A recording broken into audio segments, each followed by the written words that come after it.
हर सुबह जब तुम उठते हो सबसे पहला ख्याल क्या आता है? आज शायद कुछ अच्छा होगा, शायद आज कोई कॉल आए। लेकिन दिन गुजर जाता है और रात को वही बेचैनी, वही सवाल, या अल्लाह आखिर कब? ये कहानी है अदनान की, जो हर उस इंसान की तरह था जो मेहनत करता है, सपने देखता है, लेकिन रिस्क के दरवाजे बंद लगते हैं। अदनान की जिंदगी बदलने में सिर्फ एक चीज लगी, अल्लाह पर यकीन। अदनान ने अपनी पढ़ाई पूरी की थी, डिग्री हाथ में थी, लेकिन नसीब में नौकरी नहीं। दिन में 10 जगह रिज्यूमे भेजता, रात को उम्मीद के साथ फोन देखता, लेकिन हर बार जवाब वही, हम आपको बताएंगे। हफ्ते महीनों में, महीने साल में बदल गए। दोस्तों ने काम पकड़ लिया, लेकिन अदनान का नाम कोई नहीं ले रहा था।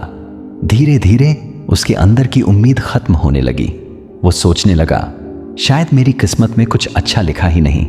लेकिन एक रात जब वो बिल्कुल टूट चुका था, उसने YouTube पर एक वीडियो देखा जिसमें एक आलिम कह रहे थे, जब सब दरवाजे बंद लगे समझो अल्लाह तुम्हें अपने रास्ते पर बुला रहा है।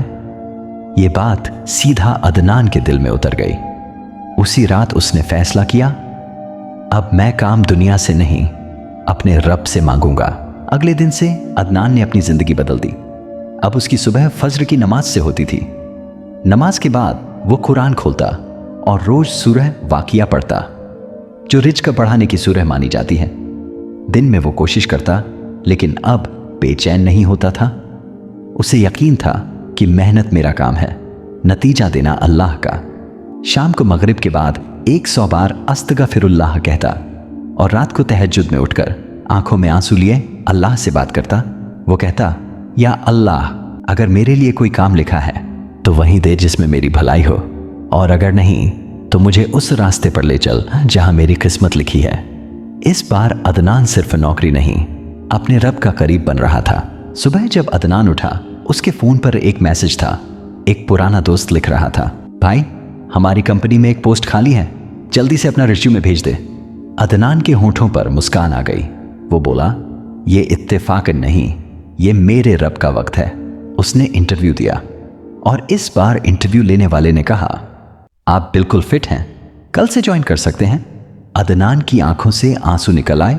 उसने मन ही मन कहा, मुझे किसी इंसान ने नहीं, मेरे रब ने रेफर किया है। अदनान ने नौकरी ज्वाइन की और जब पहली सैलरी मिली तो सबसे पहले उसने सदका दिया। फिर सजदे में गिरकर कहा, या अल्लाह, तूने मुझे सिर्फ काम नहीं, सुकून भी दे दिया। अब अदनान समझ गया था, जब अल्लाह देर करता है तो रोकने के लिए नहीं, मजबूत बनाने के लिए करता है। हर बार जब वो अपनी पुरानी जिंदगी याद करता, वो सिर्फ मुस्कुरा देता था और कहता, अगर उस वक्त मैं हार मान लेता तो शायद आज ये सुकून न मिलता। भाई, अगर तुम भी आज काम या नौकरी के लिए परेशान हो तो अदनान की तरह अपनी सोच बदलो। अल्लाह से ऐसे मांगो जैसे बच्चा मां से मांगता है, भरोसे के साथ, आंसू के साथ और यकीन के साथ कि वो सुन रहा है। याद रखो, रिस्क मेहनत से नहीं, मोमिन के ईमान से मिलता है। अपना रूटीन बनाओ, सुबह फज्र के बाद सूरह वाकिया, दिन में कोशिश, शाम को अस्तगफिरुल्लाह, रात में तहज्जुद और सच्ची दुआ और एक छोटा सा सदका, क्योंकि सदका सिर्फ पैसा नहीं घटाता, मुसीबतें घटाता है। भाई, अगर ये कहानी तुम्हारे दिल को छू गई तो कमेंट में लिखो, मैं भी अपना तवक्कुल मजबूत करूंगा। इस वीडियो को शेयर करो उस भाई या बहन के साथ जो काम या नौकरी के लिए परेशान है। उन्हें याद दिलाओ, काम देने वाला इंसान नहीं, अल्लाह है, और जब अल्लाह देता है तो वो बेहिसाब देता है।